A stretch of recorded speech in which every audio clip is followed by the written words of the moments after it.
तो ये एक तरह से बीमारी चाहे सिंपल हो कि जो भी हो, कुछ दिन इलाज के बाद कॉम्प्लिकेटेड हो जाता है। जो आदमी को एक तो बीमारी था उसको 20 बीमारी हो जाता है, और ये हर एक मरीज के साथ हो रहा है। ऐसा नहीं है कि कोई मान लीजिए कोई मंत्री का बेटा है तो वो बच जाएगा, भिखमंगा मारा जाएगा, नहीं, भिखमंगा से लेके मंत्री का बेटा तक का वही हाल होता है। जैसा कि आप सभी को पता है, ऑटो इम्यून एक बहुत बड़ी समस्या है। तो हमारे साथ मौजूद है डॉक्टर विजय राघवन सर, और सर से आज जानने का प्रयास करेंगे ऑटो इम्यूनिटी पर। तो सर से पहला क्वेश्चन ये रहेगा कि ऑटो इम्यूनिटी सर होती क्या है? ऑटो इम्यून बीमारी का पहले नाम सुन लीजिए, क्या है कि लोग ऑटो इम्यूनिटी नाम से लोग नहीं जानते हैं, बीमारी के नाम से जानते हैं। जैसे psoriasis, arthritis, type 1 diabetes, lupus, Alzheimer disease, और भी बीमारी है जैसे कि पेट में peptic ulcer, ulcerative colitis, Crohn's disease, फिर बहुत आदमी को गैस्ट्राइटिस होता है, वो भी ऑटोइम्यून डिजीज है। स्किन में बहुत सारा रैशेस होता है, इवन बाल झड़ने का भी कुछ शिकायत है जो ऑटोइम्यून डिजीज है। जितना भी गंभीर बीमारी का नाम आप सुनते हैं ये सभी ऑटोइम्यून बीमारी होता है। ऑटोइम्यून बीमारी में अपना ही इम्यून सेल, अपना ही सेल अपने ही बॉडी के दूसरे ऑर्गन्स को डैमेज करता है, इसी को ऑटोइम्यूनिटी बोलते हैं जी। तो ऑटोइम्यून डिजीज प्राय हर एक ऑर्गन में, हर एक सिस्टम को इन्वॉल्व करता है। जिसको एक बार हो जाता है वो फिर समझो डॉक्टर के चक्कर काटता रहता है। लंग्स में भी एक बीमारी है सार्कोइडोसिस, फिर लंग्स में अस्थमा है, एक बीमारी है COPD, chronic obstructive pulmonary disease. प्राय हर एक बीमारी में यदि आपका बीमारी वो ठीक नहीं हो रहा है तो वो ऑटोइम्यून डिजीज है। और ये ऑटो इम्यून से रिलेटेड जितने भी बीमारी सर आपने बताए, इसके होने का मुख्य कारण क्या है सर?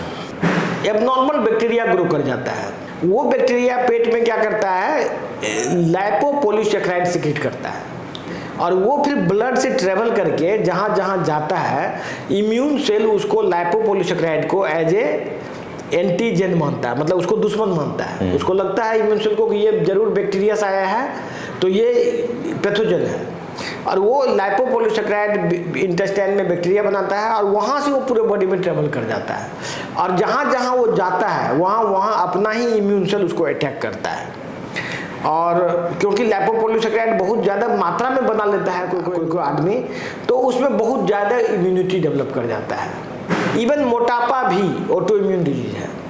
मोटापा में भी यही होता है, पेट में लाइपोपॉलीसैकेराइड बनता है, वो फिर जाके फैट सेल में जमा होता है, और फैट सेल पर फिर इम्यून का अटैक होता है। जैसे इम्यून का अटैक होता है वहाँ पर इन्फ्लामेशन होता है, और वो आदमी धीरे धीरे स्वेल कर जाता है, स्वेल करके मोटा हो जाता है। इन सब बीमारी का कॉमन कोई लक्षण होता है क्या?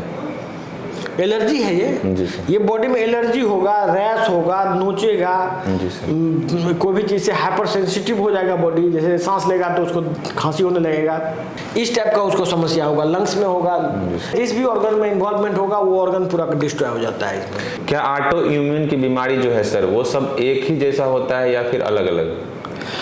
ये जितनी भी तरह की बीमारी है, ये बीमारी लगभग एक ही जैसा प्रेजेंटेशन करता है। जी सर।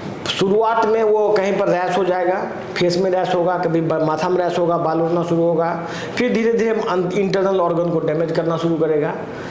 तो सबका प्रेजेंटेशन लगभग मोर एंड लेस एक जैसा ही होता है, लेकिन वो काफ़ी वेरिएबल दिखता है। जैसे किसी आदमी को लगेगा मेमोरी लॉस हो गया, उसको रैश नहीं हुआ, वो मेमोरी लॉस हो गया, तो उसको में स्किन रैश नहीं आएगा। लेकिन किसी आदमी में क्या हुआ, किडनी फेल हो गया, स्किन रैश नहीं आया। किसी आदमी में पूरा स्किन रैश आएगा, पूरा शरीर में लाल हो जाएगा, और जो कोई भी एलर्जी से वो काफ़ी सेंसिटिव हो जाएगा। फिर यदि हवा, ठंडा हवा में उसको दम फूलना शुरू हो जाएगा। तो बीमारी एक ही है, अलग अलग प्रेजेंटेशन है उसका। तो ये एक तरह से बीमारी चाहे सिंपल हो कि जो भी हो, कुछ दिन इलाज के बाद कॉम्प्लिकेटेड हो जाता है। जो आदमी को एक तो बीमारी था उसको 20 बीमारी हो जाता है, और ये हर एक मरीज के साथ हो रहा है। ऐसा नहीं है कि कोई मान लीजिए कोई मंत्री का बेटा है तो वो बच जाएगा, भिखमंगा मारा जाएगा, नहीं, भिखमंगा से लेके मंत्री का बेटा तक का वही हाल होता है। किडनी फेलियर से मर जाता है, कुछ लोग को हार्ट फेल भी डायरेक्ट हो जाता है। और अल्जाइमर डिजीज जिसको होता है तो वो धीरे धीरे पूरा, अल्जाइमर डिजीज में क्या होता है ना कि पहले तो मेमोरी लॉस होगा, इसके बाद मेमोरी ब्रेन से बॉडी का कनेक्शन खत्म हो जाता है, और आदमी फुल्ली मतलब पैरालिसिस टाइप का हो जाता है, और बहुत लंबे समय तक पैरालिसिस में रह के फिर उसकी डेथ हो जाती है। शुरुआत में मरीज लगेगा बड़ा सिंपल बीमारी है, जैसे कि सार्कोइडोसिस, जैसे चेस्ट पेन होगा, पहले हल्का फुल्का दर्द होगा चेस्ट में, धीरे धीरे सांस लेना ही बंद कर देगा वो। और सर इन सब बीमारियों से परमानेंट छुटकारा मिल सकता है? ये सब बीमारी के लिए परमानेंट इलाज का मेटाबॉलिक चिकित्सा में अमेरिका में, रूस में, फ्रांस में, ये सभी कंट्री में लोगों ने रिसर्च किया है और क्यूरेटिव ट्रीटमेंट डेवलप किया है, जिससे कि ये क्योर हो सकता है और क्योर हो रहा है। इसमें मेटाबॉलिक चिकित्सा को हम लोग यहाँ पर इंडिया में नेचुरोपैथी के साथ कंबाइन करके, क्योंकि नेचुरोपैथी से मिलता जुलता ये ट्रीटमेंट है, हम लोग नेचुरोपैथी के साथ मिला के नेचुरोपैथी को मॉडर्नाइज कर रहे हैं, जिससे कि आम लोग इस बीमारी से छुटकारा पा सकें। जी सर। और जो भी लोग सर इस पॉडकास्ट को सुन रहे हैं उनको आप क्या सलाह देना चाहेंगे? हम उनको यही सलाह देना चाहेंगे कि जो भी लोग ऑटो इम्यून डिजीज या कोई भी बीमारी आपको, जिसका कि आपको इलाज नहीं हो रहा है और आपको लग रहा है कि मेरा बीमारी ठीक नहीं हो रहा है, हमारे दिए गए नंबर पर बात कीजिए। तो आप कॉल करेंगे नंबर पे, तो आपकी जो भी समस्या है वो वहाँ बताएंगे, तो आपको जो उचित मदद हो सकेगा हम हमारे एक्सपर्ट आपको करेंगे। धन्यवाद। तो आपने इस पॉडकास्ट को देखा और ऑटो इम्यून के बारे में बहुत सारी जानकारी आपको मिला होगा।